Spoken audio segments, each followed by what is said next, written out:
নমস্কার। Second SLST 2025-এর সম্পর্কিত যে অভিজ্ঞতার 10 নম্বরের মামলার শুনানি গতকাল হওয়ার কথা ছিল, গতকাল শুনানি হয়নি। আজকেও সেই অভিজ্ঞতা 10 নম্বর নিয়ে শুনানি হয়নি। কারণ রাজ্যের এজি অর্থাৎ অ্যাডভোকেট জেনারেল তিনি বলেছেন যে এই বিষয়ে তার একটু সমস্যা আছে, তাই তিনি সময় চেয়েছেন। তাহলে আজকে ঠিক কোন বিষয়ের উপর শুনানি হয়েছে? সেটা হলো টেন্টেড ক্যান্ডিডেটদের ব্যাপার নিয়ে আজকে শুনানি হয়েছে। অর্থাৎ ওই ব্ল্যাঙ্ক ওয়েমার বা হচ্ছে মেয়াদ উত্তীর্ণ প্যানেল, এই সমস্ত বিষয় নিয়ে বা তারা যে পরীক্ষায় বসতে পারবে না, এই সমস্ত ব্যাপার নিয়ে আজকে কথা হয়েছে। দীর্ঘ সময় ধরে সেই শুনানি আজকে চলেছে।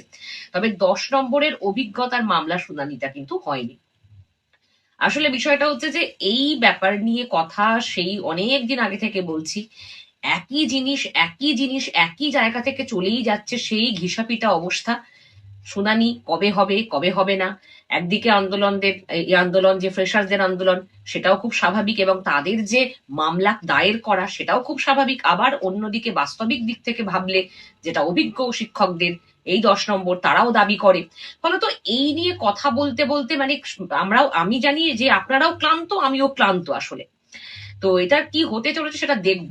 তবে আর কয়েকটি বিষয়, যেমন কিছু প্রশ্ন আপনারা করেছিলেন, যেমন যে 9-10-এর যে ভেরিফিকেশন, সেটা কি ভোটের আগে শুরু হবে নাকি ভোটের পর?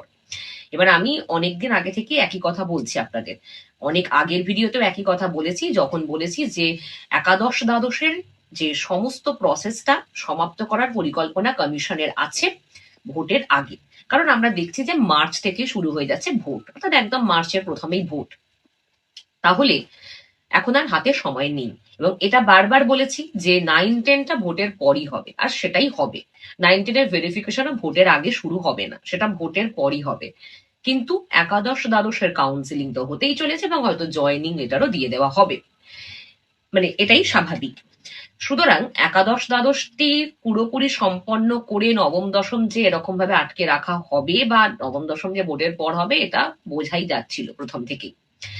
এবার একটা বিষয় হচ্ছে, তাহলে অভিজ্ঞতার 10 নম্বরের বিষয়টা কোন দিকে যাবে? এটা কি ফ্রেশার্সদের ঝুলিতে আসবে নাকি অভিজ্ঞ শিক্ষকদের ঝুলিতে যাবে?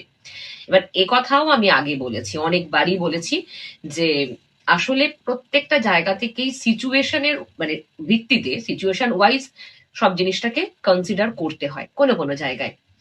তো এখন বিষয় হচ্ছে, যদি একাদশ দ্বাদশের এই যেহেতু কাউন্সিলিং শুরু হচ্ছে, তারপর জয়নিং লেটার, ফলত এমতাবস্থায় দেখাই যায় যে, বা ভাবাই যায়, বা একদম বোঝাই যাচ্ছে, এই 10 নম্বর হয়তো বা ফ্রেশার্সদের যে আন্দোলন 10 নম্বরের বিরুদ্ধে, অভিজ্ঞতা 10 নম্বর বাতিল করতে হবে, সেটা হয়তোবা তারা এই মামলায় জয়লাভ করতে পারবে না। সম্ভাবনা এটাই। জল মাপলে যেটুকু বোঝা যাচ্ছে সেটা হলো যে অভিজ্ঞতার নম্বরটা, কারণ আগেও যেহেতু এই নিয়ে কথা হয়েছে, বিচারপতির কাছে যে অ্যাডভোকেটরা বারে বারে অনেক রকমের যুক্তি দিয়ে দেখিয়েই দিয়েছেন যে আসলে এই 10 নম্বর কেন অভিজ্ঞ শিক্ষকরা পাবে। এই নিয়ে আমি ভিডিও অলরেডি করেছি, প্রত্যেকটা পয়েন্ট একদম আলোচনা করেছিলাম, এবং সেদিনও আমি এই বিষয়টা বলেছিলাম যে বোঝাই যাচ্ছে এই 10 নম্বরের যে ভিত্তি বা যে ভিত, এবং এই জায়গা থেকে এটা অভিজ্ঞ শিক্ষকদের ঝুলিতেই থাকতে চলেছে। এদিক থেকে মনে হয় না ফ্রেশার্সরা খুব একটা জয়লাভ করবে। এবার দেখার বিষয় যে পরবর্তীতে কি হচ্ছে, কারণ এটা তো সবটাই প্রেডিকশন। এখন শুনানিতে কি যে মোড় নিতে পারে, কি হতে পারে, সেটা অবশ্যই ডিপেন্ড করবে সেই শুনানির ভিত্তিতে, এবং ফ্রেশার্সদের যে সমস্ত পক্ষের উকিল, তাদের যে সমস্ত কথাবার্তা, তার উপরও কিছুটা নির্ভর করে। তবে একদম সাধারণ দিক থেকে দেখতে গেলে যেটুকু আমার ব্যক্তিগত মনে হয়েছে, আমি সেটা আপনার সাথে শেয়ার করছি। এরপর যেটা হবে, আমি অবশ্যই প্রত্যেকটা আপডেট তো আপনাদের কাছে দেবই, প্রত্যেকটা আপডেট দিতে থাকবো পরবর্তীতে কি হচ্ছে।